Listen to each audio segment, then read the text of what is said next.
j'espère que vous allez bien. Alors aujourd'hui, je vais vous exposer les différentes méthodes pratiques et efficaces afin de se libérer instantanément des émotions négatives. Comme vous le savez très bien maintenant, l'impact des émotions sur notre état de santé est ceci à la chinoise, mais ça ne sert à rien d'exposer un problème et de ne pas donner de solution. Aujourd'hui, je vais vous donner ces différentes manières qui sont...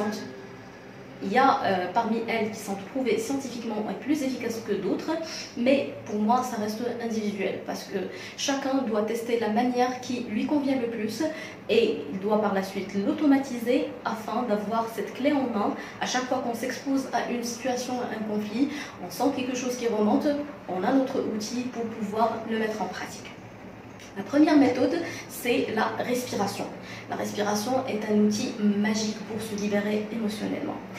La respiration qu'on peut utiliser, qui est commune, c'est la respiration profonde et consciente. C'est-à-dire, on se met confortablement dans un endroit plus ou moins calme et on commence à inspirer par le nez, gonfler jusqu'à ce qu'on gonfle notre ventre et puis on expire par la bouche. Il existe différents types de respiration par le nez, par la bouche, avec des cycles différents, mais celle qui est commune et qui a prouvé son efficacité, c'est celle-là.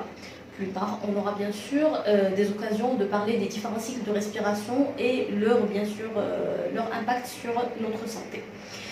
La durée, ça peut passer de 5 minutes jusqu'à 20 minutes, cherchez ce qui vous convient le plus. Après, ça va nous permettre bien sûr de bien oxygéner notre corps, de bien détendre notre esprit et détendre surtout nos tensions musculaires. Mais ce qui est très important par rapport à ça, c'est que la respiration doit être consciente. Comment? C'est-à-dire quand on inspire, je suis concentrée sur mon inspiration, quand je gonfle mon ventre, je sais que je gonfle mon ventre, et quand j'expire, je sais que j'expire. C'est-à-dire toute mon attention, tout mon focus doit être sur la respiration. Même si mon esprit divague par-ci par-là, j'essaie de le retourner et de me concentrer sur ma respiration. C'est ça ce qui donne à cette respiration son efficacité. La deuxième méthode, c'est ce que l'on appelle la libération émotionnelle. Je ne sais pas si vous suivez les articles que j'écris sur ma page Facebook. J'ai parlé récemment de ce que l'on appelle l'écrit-thérapie ou la thérapie par écriture expressive. C'est quoi? On prend un journal intime, des feuilles, un stylo et on commence à rédiger nos ressentis, nos peurs, nos frustrations, etc. afin de les concrétiser et de le mettre noir sur blanc. C'est une manière qui est vraiment très efficace pour faire sortir ces émotions négatives sans jugement, sans rien du tout. Deuxième manière, c'est le fait de, si bien sûr nous avons un ami en qui on fait confiance, on peut lui parler, mais à condition qu'il ne nous juge pas. D'accord? Troisième manière, on peut par exemple danser. La danse et le chant aussi sont deux manières qui sont vraiment très efficaces pour se libérer émotionnellement, mais ça dépend de chaque personne. La danse par exemple, on peut choisir une musique qui résonne très bien avec notre état émotionnel et l'utiliser afin de laisser libre le mouvement de notre corps. Ça permet vraiment de libérer les émotions négatives, ou bien le fait de chercher un endroit plus ou moins clos pour pouvoir crier ou chanter juste pour faire sortir ce qui bat à l'intérieur de nous. Il y a aussi le fait de marcher dans la nature, le fait de se connecter avec la nature ou bien faire du jardinage, c'est parmi les choses vraiment très efficaces pour s'apaiser, pour apaiser ses émotions et même pour les libérer. Le fait de sortir, de marcher, avec bien sûr des chaussures confortables dans la nature, bien respirer dans la nature, c'est parmi les choses vraiment très efficaces qui permettent d'apaiser l'esprit, de détendre les muscles et de se libérer des émotions négatives. On peut même courir ou sauter comme vous voulez. Voilà, la troisième méthode et qui est vraiment très importante et pour laquelle on ne fait pas vraiment très attention, c'est ce qu'on appelle la restructuration cognitive. C'est quoi la restructuration cognitive? C'est le schéma de pensée auquel on s'identifie quand on se met en colère ou bien quand on éprouve une émotion négative. Je vous donne un exemple comme ça pour que vous compreniez un peu plus.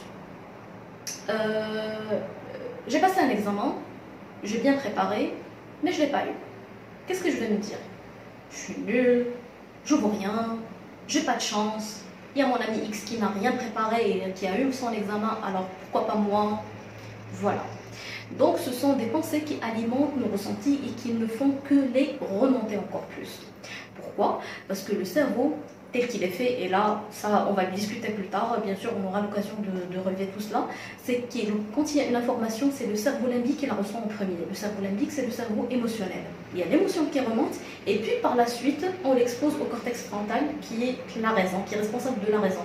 Et là, on commence à rationaliser et à faire attention à ce qu'on est en train de se dire. Donc du coup, il faut être très vigilant par rapport à notre langage interne. Qu'est-ce qu'on est en train de nous dire en ce moment-là? Et essayer de le changer ce langage interne afin de pouvoir changer l'état émotionnel qui va avec. D'accord? Donc ça c'est très important. On aura bien sûr l'occasion de détailler chaque méthode à part. Après c'est à vous de tester celle qui vous convient le plus, celle qui résonne plus avec vous, ou bien celle qui pourra donner vraiment un impact immédiat sur votre état d'esprit et état émotionnel. Et par la suite, vous devez la pratiquer vraiment très souvent et très fréquemment afin de l'automatiser. Ok, voilà, c'était tout pour aujourd'hui. Je ne sais pas, dites-moi quelle est la méthode qui vous convient le plus, comment vous trouvez cette vidéo, et après vous me dites quelle est la méthode que vous voulez qu'on détaille plus tard, qu'on détaillera plus tard. D'accord? Prenez soin de vous, je vous aime et à très bientôt. Au revoir.